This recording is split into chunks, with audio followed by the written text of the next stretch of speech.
So we're looking here at a 1933 Rolls Royce 2025, and we're just trying to get it out and running after the winter layup.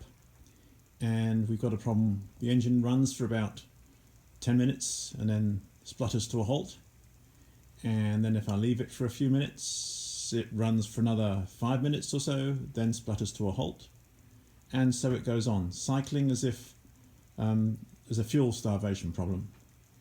And of course, the one thing we're missing is the little clicking we get when the Autovac is cycling.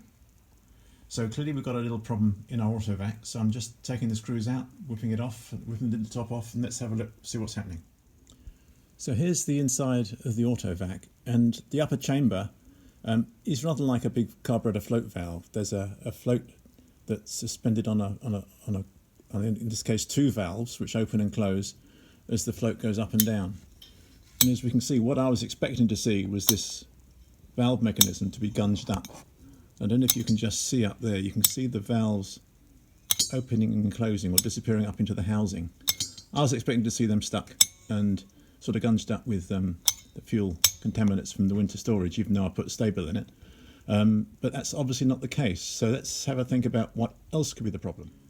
So this is what is referred to as the upper chamber, and that's what the float valve sits in. And I say this is rather like the float chamber on a carburetor, except there's this valve on the bottom which opens and closes depending on the level of suction in here. This gets suction from the inlet manifold, and when the valves are open, it draws vacuum from the fuel tank and sucks fuel into this upper chamber.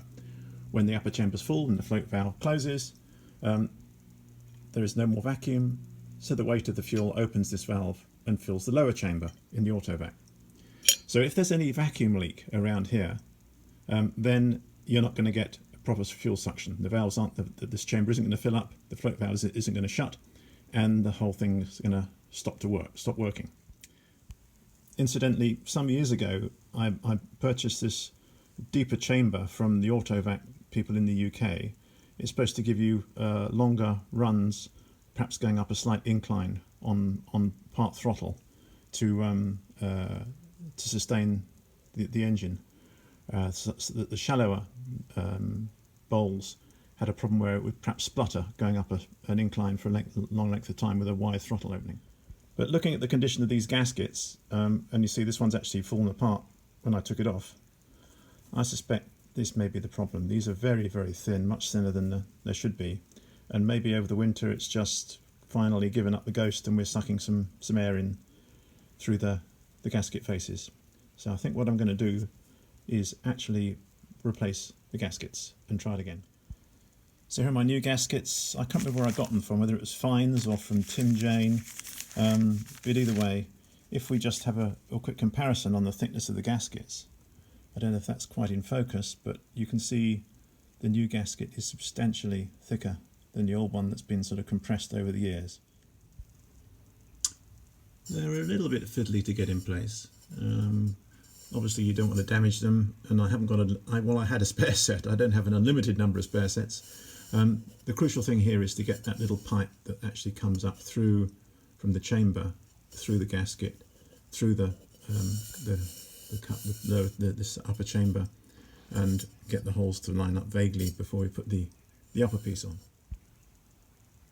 So gradually working our way around, doing a little bit of straightening up and aligning, followed by putting the screws in, just very slowly and carefully. And it's one of these jobs where as you work your way around, tightening one screw up, the next round it loosens up again as it basically draws the top down onto the Autovac. And I think you've got to remember that how tight do the screws up? Well, of course, tight enough. But remember, these are brass screws going into a steel rim, and I think it's not steel, but it's some sort of perhaps brass or some sort of alloy. So not too tight, in other words, but just tight enough to stop it leaking, obviously. So it's back running again. I've turned the engine revs down nice and low, so we can hear the Autovac. And if you haven't heard it before, it's a sort of a hissing, spitting noise, like a sort of and we're nice and close to it, so we should be able to hear it when it goes.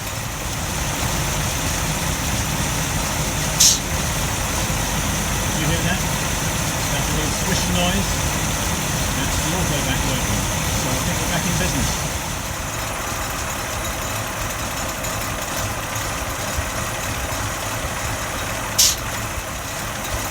So there you are. Just went little noise. It's working again. We're off.